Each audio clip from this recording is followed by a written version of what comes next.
Is London a cycling city? Look at this map. The average Londoner spends 38 minutes a day commuting, and this map shows how far you can get within 40 minutes from where I'm standing. Sure, it's in a park, but here's a map of what it would be like in East London. Here's a map in Central. The area in blue is via public transit, trains, buses, including walking. The area in red, that's with a bike. Now, that's also just an acoustic bike. If you had an e-bike, well, you could get even further.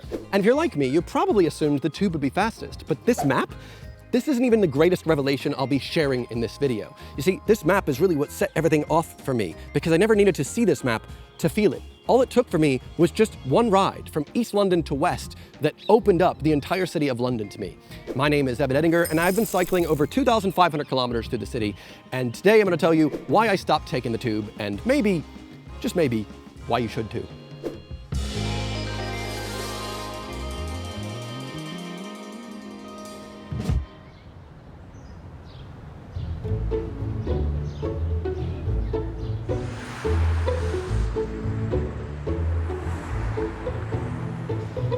This right here is the Old Street Roundabout. About 10 years ago, I had a job down the road and I arrived to work late, only to realize, well, it was a special day in which we were working from a different office, a 30-minute walk down the road. This stressed me out because I was already late, so I looked at Google Maps and realized, oh, I can get there in 8 minutes if I rent a Boris bike. So I hopped on one, went through this Old Street Roundabout, and was utterly terrified. I got to this point where two black cabs were squeezing me out, and I felt like I was either going to lose my legs or my life. And this situation put me off cycling in London for quite a long time. And I feel like most Londoners that have cycled in the early 2010s or even earlier probably have a similar story.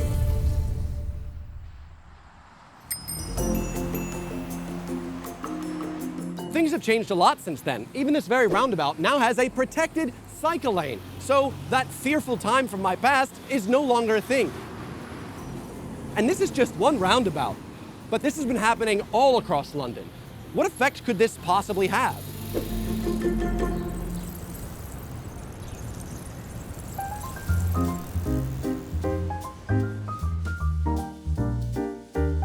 The Economist recently called London a cycling city, and BBC reported that cycling in the City of London has increased by 50%. But stats like that don't change people's minds. Neither do maps like this. Neither do YouTubers like this. What does change your mind, however, is just one ride. Going for one little ride.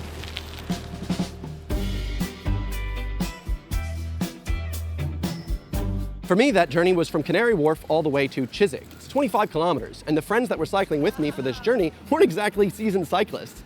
But from the moment we set off, I remember thinking, wait, is this what I was afraid of? It's not scary at all, actually. It felt safe, protected. Also, the entire journey, we're all experiencing things that we never have before. I passed over river basins I'd never seen. I cycled through parks that were beautiful that I'd never gone through before. This is just lovely. It just felt like an incredibly fun and lovely experience that completely upended the notion I had in my head from that Old Street Roundabout experience many moons ago. Now this is a cycle path. Don't get me wrong, it's not perfect. High Street Kensington still exists. I don't want to do this. Thank God I don't live out that way. But it's important to note because not all of London is really up to scratch yet. There are some rough patches, but from my experience of cycling over 2,500 kilometers in the city, I would say the overwhelming majority of paths and cycleways are actually really safe and fun. And with each journey I take, I learn more. I am able to cycle more safely. I choose different routes or more scenic routes. I'm seeing another side of the city that I never even knew existed. It's like London was invisible to me until just this past year.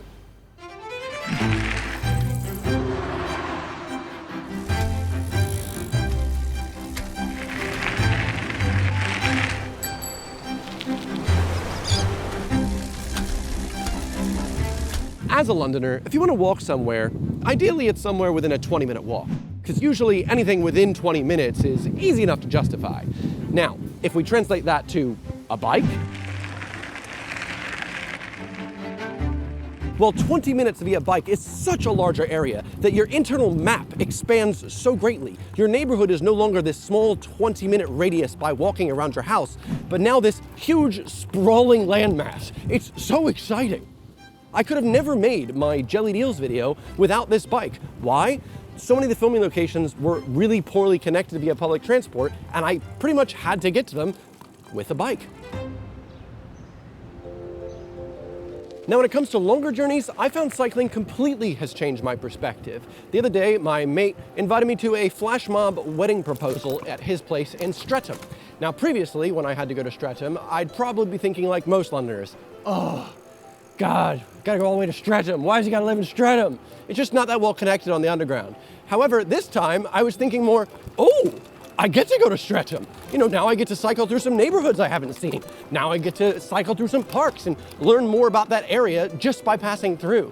It's such a more enjoyable experience rather than it being a time sink, a time waste, a necessary evil that I have to do to get to Streatham. Now, it's a fun journey. Now, had I chosen to take public transport to get to Streatham, that would have cost me £5.40 each way. And that's a little under £11 just to visit my friend. And that's just one day. If I were commuting to work 5 days a week during peak times from Zone 3 to Zone 1, that would cost me a little over £150 every single month. That works out to £1,800 a year of your money gone just to get to work. And that's not including weekend trips or any additional trips on the bus. London is famously the most expensive public transport system in the world, and it shows. However, if you took £1,500 of that £1,800 and invested it in one of the top-of-the-line e-bikes with all the bells and whistles, pun intended, that would pay itself off so quickly. Just like subscribe to my YouTube channel, which is free, by the way.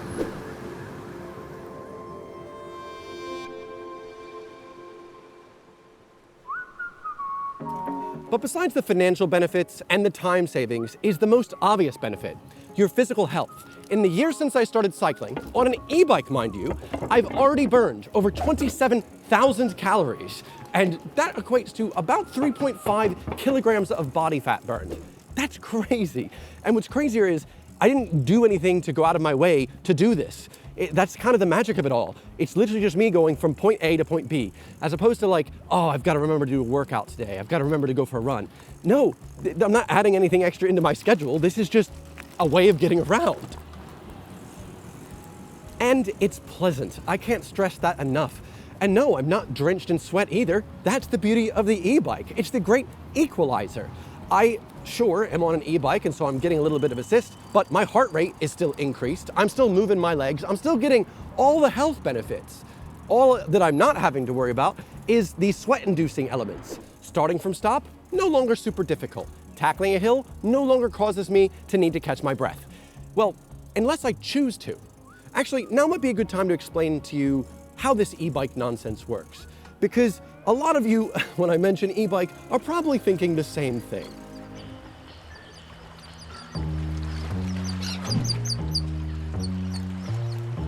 Oh, you're on an e-bike. Isn't that cheating? Well, cheating whom exactly? The only one cheating would be someone choosing not to cycle at all because of the perceived cons of cycling. But e-bikes, in general, do remove those cons if you so choose. Well, depending on the type of e-bike. Most Londoners' experiences with e-bikes for the first time will be a Lime bike. They're a dockless rideshare program that are pretty much all over the city. They're in Paris, they're in London, they're in New York, and they're a great way to dip your toe into what it's like to ride an e-bike. But they do have some cons that are obvious and others that you won't realize until maybe it's too late. The more obvious issue with Lime bikes is that many of them are not as safe as you'd expect for a vehicle that travels 25 kilometers an hour. And because these bikes weigh in at an astonishing 35 kilograms, it means they're much more difficult to come to a stop, provided you actually have working brakes in the first place.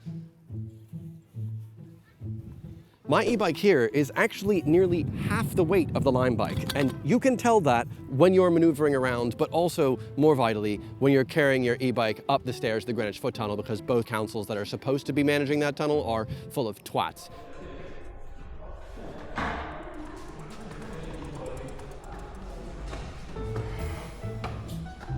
However, the biggest upgrade that you will experience between a Lime bike and a more modern e-bike is actually in the torque sensor. A Lime bike actually utilizes a cadence sensor. Think of a 0 and 1. Think about if you had a car and it only had 2 speeds, full blast or not at all. That's basically the Lime bike. It was able to recognize when you move the pedals and then it gives you full power. This is why they come off as very jittery when you're using them, whereas my bike uses a standard torque sensor motor. This is predicting how much power you are putting into the pedals and then giving you an equal amount in a linear system. My girlfriend Heather's bike here is a Temple e-bike. This one uses a torque sensor as well, but also has a mid-drive motor. The mid-drive motor makes it feel even more natural, as if your legs are the only thing that is powering this bike. When you get a good torque sensor motor, it feels as if you've just got bionic legs, and there's no motor involved. You're just really strong today. Once you experience a proper torque sensor motor, it is really hard to go back. But I will say, these come in clutch so much when you just need to like get somewhere in London and you're like, oh, it's a bit far away by foot. These are amazing. Just be sure you check the tires, check the brakes, check the brake lights, check. So much of these are broken, so just make sure you're on a safe one and hopefully give a torque sensor motor at some point a try.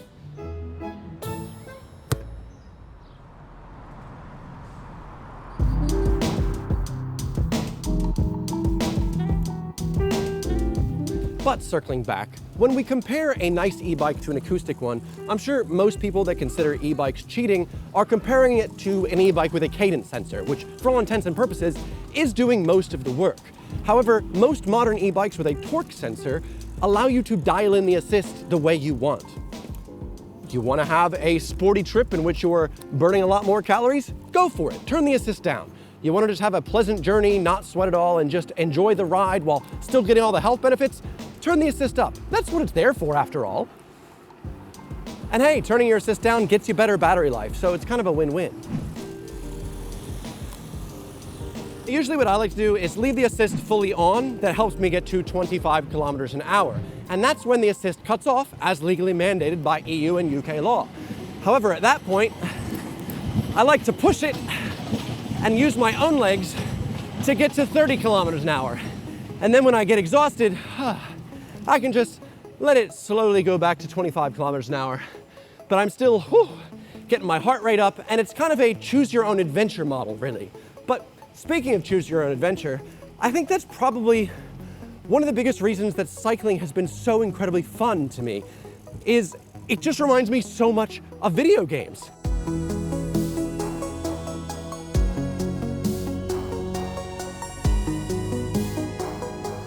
I love video gaming. I've been gaming since I was 5 years old. And there's just something about the act of cycling. Left to go left, right to go right.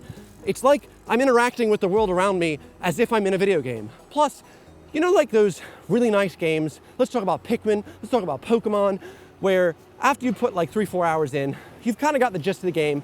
All of a sudden, they give you the fast boots. Or in Pokemon, they give you an actual bicycle. And then that allows you to get around so much faster.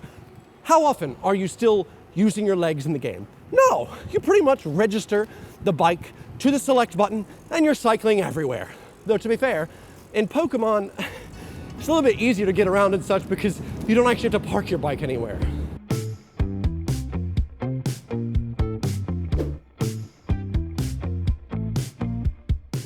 And I bring up parking because one of the questions I get asked the most is, how do you deal with parking and locking your bike in London? It's bloody London. Yeah, there are bike thefts every single day in this city, and the London Met do jack shit about it.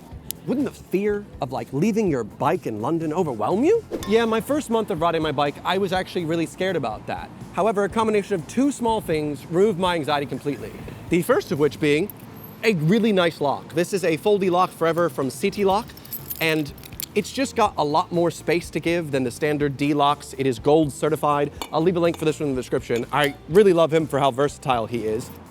All I do is I look for a Sheffield stand, which is one of these guys, the thick U-shaped bike stands dotted all around the city of London, park my bike up, pull out my lock it, and I'm good to go. Also, as a quick aside, I have spoken quite highly about this bike throughout this video, but for reasons I'll get into in a future video, I don't necessarily recommend you buy this specific bike for the time being. Just not a recommendation for me, despite the fact that I do love it. But instead, I'll be leaving a link in the description for a e-bike buyer's guide if you are interested in some of the top-rated ones for good prices. For the most part, no matter what lock you put on your bike, if a thief wants to take it, he's gonna take your bike. These lock ratings and such, they're really just a rating on how much time it would take a thief with an angle grinder to still steal your bike. I've seen people online recommend using 2 bike locks because that way the thief will go for the nearby bikes that only have 1 lock. But I just found cycling around with 2 separate bike locks so cumbersome, so annoying. I hated doing it, and instead I did something better. I just got myself some bike insurance. Actually, £100 a year, and if anything happens to my bike, someone steals it, It gets damaged, I get the value back and I can just get a new one. What that has done for my peace of mind is so much more than £100. Though don't tell my insurance company that. Also, I will say that a lot of modern e-bikes these days actually come with GPS built into the bike.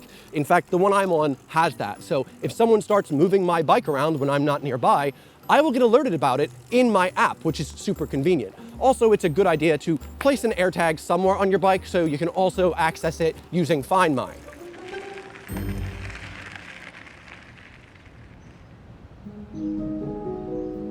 I know this has been a lot of information, but I was saving the biggest benefit for last. Cycling regularly has done absolute wonders for my mental health.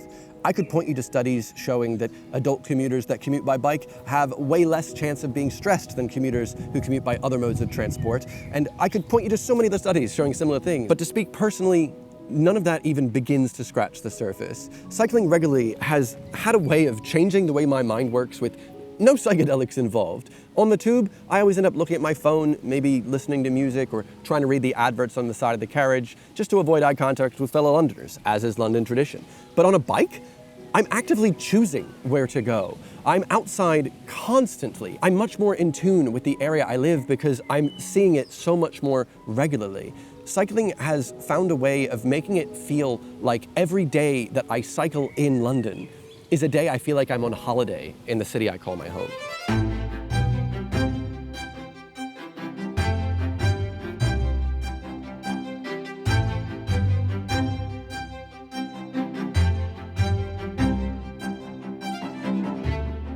It's caused such a massive perspective switch that I just find it so difficult not to want to shout about it from the rooftops. I'm sure my friends find me so annoying at this point for constantly posting Insta stories like, I'm out for a cycle today, oh, come out for a cycle today, it's great to cycle in London. But when you realize just how nice it is, how can you not? Like I said, I don't take the tube anymore. I don't need to. If I was leaving London, maybe I'd get the train to a train station where I can leave. But for the most part, even if it's like a long distance, my perspective has gone from, oh, instead of it's an hour away, it's now, oh yeah, it's an hour away. It's a good way to spend your day.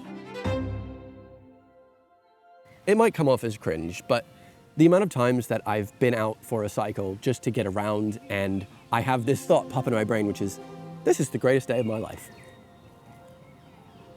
And I always immediately reprimand it, like that's really dumb. This obviously couldn't be the best day of my life. But I have that thought so often. Because of how much joy it genuinely brings me. Oh, it's beautiful. Just to be out cycling in London. Rather than, being trapped in my own mind like I feel like I was for a long time. And it's genuinely beautiful. Like I said, it's really difficult to have experienced this perspective switch and not emphatically tell everybody that you know. I know this video is specifically about London, but that's just from my experience. I know the city is great for it. I wish every city was, and I feel like every city can be. That's just, it's quite a project. So I didn't expect to cry.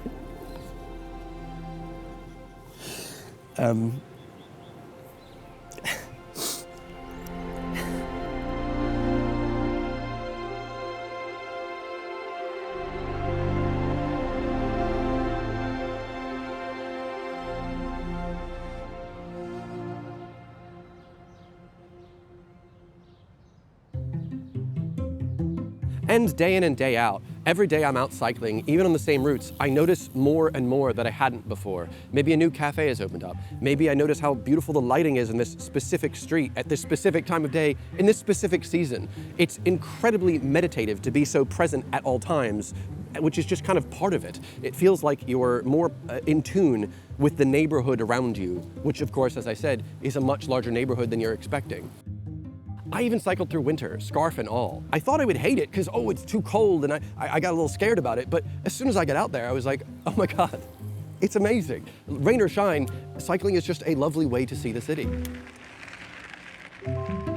This This isn't an all or nothing lifestyle. If the weather's naff and you want to take the tube, just do it. If you want to wear what makes you comfortable, do that. That's what I do. There's no uniform for cycling. Wear a suit, wear a dress. Cycling in London is for everyone, and I truly hope if you get a chance to, you give it a shot, because the more people that go out cycling in London, the more investment goes into making the streets a safer place, not just for cyclists, but also for pedestrians, and also there'll be way fewer people in their cars, therefore fewer traffic. Less traffic. Oh, finally got me with the fewer lesser. Oh. We can dream about having the well-designed streets of the Netherlands, or we can just use what we've got now. And with the Cycle to Work scheme giving you around like 40% off whatever e-bike you want, mate, you owe it to yourself to at least give it a shot. And I know that I've knocked them a bit through this video, but Lime bikes are honestly a really good way of dipping your toe into the cycling culture in London. Just give it a shot, see how safe it is, see how fun it is, and hopefully I'll see you out there someday. Welcome to the outro. This is a video that I've put a lot of thought and feeling into, as I genuinely feel like cycling has changed my life, and I really appreciate you watching it. If you'd like to watch another cycling video I've made, there will be one right here.